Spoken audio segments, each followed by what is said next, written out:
श्री स्वामी समर्थ. स्वामी महाराजांच्या कृपेने तुमच्या सर्व इच्छा मनोकामना पूर्ण हो. येत्या 10 मेला आहे अक्षय तृतीया आणि या दिवशी जर आपण काही उपाय केले, काही सेवा केल्या तर त्या खूप म्हणजे खूप प्रभावी ठरत असतात.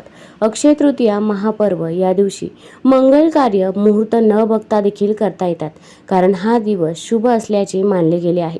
अक्षय तृतीयेच्या दिवशी केलेले दान नष्ट होत नाही आणि त्याचे फळ अनेक जन्मांपर्यंत मिळत राहते. तर आज मी तुम्हाला अक्षय तृतीयेच्या दिवशी करण्यासाठी 18 उपाय सांगणार आहे. अगदी त्यापैकी तुम्ही 2 उपाय केले तरी पण अक्षय धन लाभाचे योग घडतील आणि देवी लक्ष्मी आपल्यावरती प्रसन्न राहील. भरपूर वेळा आपल्या घरामध्ये पैसा येतो, पण तो पैसा स्थिर राहत नाही.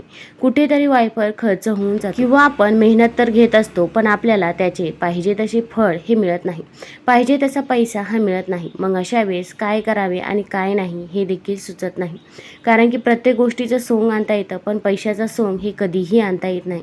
तसेच घरामध्ये आजारपण असतं, अनेक अडचणी, अडथळे, संकटे असतात. तर हे सर्व दूर होण्यासाठी तुम्हाला या अक्षय तृतीयेच्या दिवशी काही उपाय जरूर करून बघायचे आहे. अगदी जे सोपे उपाय आहेत ते उपाय तुम्ही केले तरी पण चालतील. कोणते उपाय आहे हे जाणून घेण्या अगोदर तुम्ही चॅनलवरती नवीन असाल तर चॅनलला लाईक करा आणि सबस्क्राईब देखील करा. कमेंटमध्ये श्री स्वामी समर्थ किंवा ओम महालक्ष्मी नमः लिहायला विसरू नका. तर पहिली सेवा आहे ती म्हणजे या दिवशी अन्नदानाला खूप महत्त्व आहे. या दिवशी लोकांना गोड पदार्थ खाऊ घालावे आणि शीतल पाणी प्यायला द्यावे. अगदी तुम्ही मंदिरामध्ये ही सेवा केली तरी पण चालेल किंवा कुठेही गोरगरीब असतील त्यांना अन्नदान केले तरी पण चालेल, कारण की आपण जेव्हा एखाद्या व्यक्तीला खरंच गरज आहे त्या व्यक्तीला आपण ती गोष्ट देत असतो ना, त्याचे पुण्यफळ आपल्याला कित्येक पटीने मिळत असते. या दिवशी उन्हाळ्यापासून बचावासाठी गरजू लोकांना छत्री, मटका आणि पंखा देखील तुम्ही दान करू शकता. मंदिरात किंवा सार्वजनिक प्याऊ किंवा वॉटर कूलर लावण्याची व्यवस्था बघावी. भंडारा करून गोडाधोडाचे जेवण द्यावे, याने अनंत पटीने पुण्य हे लाभत असतं. तसेच अक्षय तृतीयेच्या दिवशी प्रभू विष्णूंची देवी लक्ष्मीसह पूजा करावी. आपण अक्षय तृतीयेच्या दिवशी ही पूजा घरामध्ये केली तरी पण चालेल. अक्षय तृतीयेला प्रभू विष्णूंना पिवळं फूल अर्पित करावं आणि पिवळे वस्त्र धारण करून तुपाचे 9 दिवे लावून पूजा करावी. आता भरपूर वेळा आपण पूजा सेवा करत असतो, पण आपण कोणतेही वस्त्र धारण करत असतो, तर शक्यतो तरी अक्षय तृतीयेच्या दिवशी पिवळे वस्त्र हे धारण करा. काळ्या रंगाचे वस्त्र हे चुकूनही घालू नका, कारण की जेव्हा आपण शुभ कार्य असतं तेव्हा आपण काळा रंग वर्ज्य करत असतो. त्यामुळे या गोष्टीची काळजी घ्यायची आहे. तुमच्याकडे जर पिवळे वस्त्र नसेल तर तुम्ही अक्षय तृतीयेच्या दिवसभर तुमच्या हातामध्ये पिवळा रुमाल ठेवू शकता किंवा तुम्ही अगदी पूजेच्या वेळेस देखील तुमच्या हातामध्ये तुमच्या जवळ जर पिवळा रुमाल ठेवला तरी पण चालेल. तसेच या दिवशी तुमच्या घरातील लहान मुलांना देखील काळ्या रंगाचे कपडे घालू नका, शक्यतो तरी पिवळ्याच रंगाचे कपडे हे घाला. तसेच या दिवशी श्री विष्णू सहस्रनाम पाठ आणि श्री सूक्त पाठ केल्याने जीवनात धन, यश, पद आणि प्रतिष्ठा प्राप्ती देखील होते. अगदी तुम्हाला श्री विष्णू सहस्रनाम किंवा श्री सूक्त पठण करता येत नसेल तर तुम्ही या दिवशी श्रवण केले तरी पण त्याचे फळ हे तुम्हाला अनंत पटीने मिळणार आहे. त्यामुळे या दिवशी तुम्ही श्री विष्णू सहस्रनाम पठण करायला विसरायचे नाही. तसेच घरामध्ये आजारपण हे सारखे असेल, एक झालं की दुसरं आजारी पडत असेल, आजारामुळे त्रस्त असणाऱ्यांनी या दिवशी रामरक्षा स्तोत्र पाठ अवश्य केलेच पाहिजे. मग हे पाठ कोणी पण करू शकता.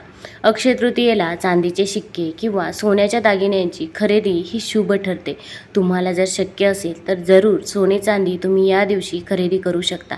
आणि ज्यांना हे करणे शक्य नाही त्यांनी कोणत्या वस्तू खरेदी कराव्या याबद्दलचा व्हिडिओ देखील आपल्या चॅनलवरती आहे, तो देखील तुम्ही बघू शकता. तसेच नवीन वस्त्र धारण करून मंदिरात अन्न आणि फळ देखील तुम्ही या दिवशी दान करू शकता. यामुळे देखील तुम्हाला खूप पटीने पुण्यफळ हे प्राप्त होत असतं. विशेषतः ज्या व्यक्तीला खरंच गरज आहे त्या व्यक्तीला जर आपण अन्नदान केले तर त्याचे फळ हे आपल्याला नक्कीच मिळते. अगदी या दिवशी तुम्ही मंदिरामध्ये केळी दान केली तरी पण चालेल. रुग्णालयात गोड पदार्थ, पाणी आणि फळं वितरित केल्याने अनंत पुण्यप्राप्ती देखील होते. या दिवशी आपल्या मित्रांना किंवा विद्वान लोकांना धार्मिक पुस्तक दान केल्याने देवगुरु बृहस्पती प्रसन्न होतात. विद्यार्थ्यांनी या दिवशी कठीण परिश्रम करण्याची प्रतिज्ञा केली पाहिजे. विद्यार्थ्यांनी देवासमोर संकल्प घ्यायला हवा आणि आता कठीण परिश्रम करेन, तसेच आई वडील आणि गुरूंचा आशीर्वाद घ्यायला हवा. कारण या दिवशी मोठ्यांचा आशीर्वाद अनंत फलदायी ठरत असतो. या दिवशी कोणतेही शुभ कार्य प्रारंभ करता येईल. वाहन खरेदी करू शकता किंवा घरात मंगल कार्यासाठी शुभ मुहूर्त बघण्याची गरज देखील नाही. या दिवशी छत्री दान नक्की करावी आणि जागोजागी लोकांसाठी पाण्याची व्यवस्था देखील करावी. आहारात सातूचे सेवन करावे. या दिवशी सातू सेवनाचे अत्यंत महत्त्व आहे. मंदिरात पाण्याचे पात्र किंवा पूजा थाळ, घंटा व इतर पूजेचे सामान देखील या दिवशी तुम्ही नक्कीच दान करू शकता. देवघरात पूर्ण 24 तास तुपाचा अखंड दिवा या दिवशी प्रज्वलित ठेवावा. यामुळे माता लक्ष्मीचा आपल्याला आशीर्वाद मिळत असतो व आपल्या घरामध्ये सुख, शांती, समृद्धी देखील येते. घरात कधीही कसलीही कमतरता ही देखील भासत नाही. या दिवशी श्री रामचरितमानसमधील अरण्यकांड पाठ करावे. यात प्रभू राम ऋषी आणि महान संतान दर्शन देतात. याने जन्मजन्मांतरांचे पुण्यफळ प्राप्त होते. याने रामकृपा देखील आपल्यावरती होत असते. विशेषतः घरामध्ये लहान मुले असतील किंवा कॉलेजला जात असतील, नोकरीसाठी प्रयत्न करत असतील तर ते देखील रामचरितमानसमधील अरण्यकांड जरूर पाठ करू शकता किंवा तुम्ही श्रवण केला तरी पण चालेल. तुम्हाला जर हा व्हिडिओ आवडला असेल तर चॅनलला लाईक करा, सबस्क्राईब करा. धन्यवाद.